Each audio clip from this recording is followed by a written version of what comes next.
Lijep pozdrav! Životinjski svijet je zaista raznolik. Od milih životinja kao što su srne do krvoločnih kakve su hijene ili lavovi. Ipak, postoji i oni koji su samo na prvi pogled simpatični i bezopasni. Prijedlog za ovaj video ostavio nam je korisnik Tekostas Videos HD. Ostavit ću u opisu link od njegovog kanala pa ga možete posjetiti.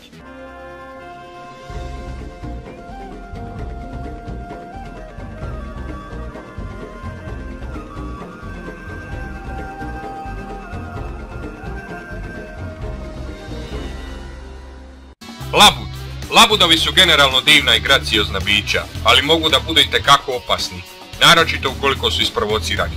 Veoma su zaštitnički nastrojeni i ukoliko osjete da su njihovi mladunci u opasnosti, napast će vas bez oklijevanja. Napad nekada može da bude i neopravdan. Labudovi mogu da preleću preko žrtve, ujedno je gurajući pod vodom sve dok je ne udare. Spori loris. On je jedna od najslađijih i najstidljivijih sisavaca na svijetu. Ipak, iako je fizički neodoljiv, on je jedna od najotrovnijih životinja. Sa unutrašnje strane lakta u jednoj žlijezdi proizvodi otrov koji može da dovede do izuzetno jakog bola u stomaku. Oni ovaj otrov mažu na svoje mladunce kako bi spriječili da ih neko pojede u divljini. Također, ukoliko su napadnuti, oni usisaju svoj otrov i ujedu napadača. Ako se ne liječi odmah, žrtva može i umrijeti od tog otrova. Nilski konji. Nilski konji svake godine ubijaju ljude koji se približe njegovoj teritoriji. Iako mogu da teže i više od 3,5 tone, mogu da jure čovjeka brzinom 32 km/h.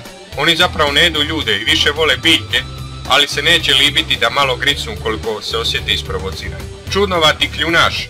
Ovo je jedan od najčudnijih sisavaca na svijetu, samo ime kaže, sa njihovim debeljuškastim tijelom, repom kao kod dabra i kljunom kao kod patke. Stvarno djeluju simpatično.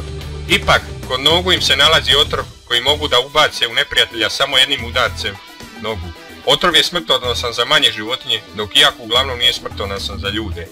Uzrokuje veliki bol koji može da traje i tjednima pa i mjesecima. Gila čudovište. Ovaj zdepasti gušter sa rozim ili narančastim točkama jedan je od samo nekoliko otrovnih guštera na svijetu. Fatalnu dozu otvora može da ispusti čak i kad je samo malo isprovociran i ukoliko ga malo nagazi. Otrovna žaba strelica. Iako ima simpatičnu boju, ne dajte se zavarati. Ova žaba ima dovoljno otrova da ubije 10 do 20 ljudi ili 10.000 miševa. Američki indijanci su koristili njen otrov za vrhove strelica. Jedina je životinja koja može samo dodirom da ubije čovjeka. Kazuar. Kazuar podsjeća na purana, noja ili pauna, ali za tog zanimljivog izgleda krije se veoma agresivna osobnost. Oni žive u kišnim šumama Australije i Nove Gvineje. Iako ne može letjeti, izuzetno brzo trči, a kanđe koristi kako bi rasporio žrtvu. Dupini. Vjerovatno nekima omiljene životinje. Često su ih zbog inteligencije uspoređivali s ljudima. Međutim, dupini su ujedno veoma opasni.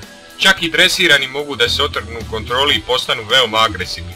Poznato je da ubijaju manje životinje i igraju se sa njima iz čiste zabave. Mravojed. Ove životinje jedu isključivo mrave i termite. Njihova veličina je jedna od stvari koji ih čini opasnim. Ipak, ono što je najsmrtonosnije su njihove kanđe. Sa samo jednim zamahom može da raspori bilo koju drugu životinju ili čovjeka. Morski leopard. Morski leopard je na vrhu lanca ishrane i to je predator s kojim ne biste voljeli plivati.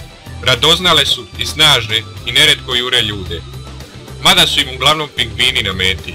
Godine 1985. morski leopard je 2 puta ujeo za nogu škotskog istraživača Gareta Wooda pokušaju da ga ubije. A 2003. biologinju Kristi Brown leopardi su odvukli ispod površine vode i ubili. To je bilo sve za ovaj video. Ako vam se svidio video, ostavite like, share, koment. Napišite u komentaru koja od ovih životinja je za vas najsimpatičnija, ali pripazite, ako je najsimpatičnija ne znači da je i najmanje opasna. Također, dajte neki prijedlog za sljedeći video i vidimo se do nekog drugog puta. Pozdrav svima, koliko vas ima.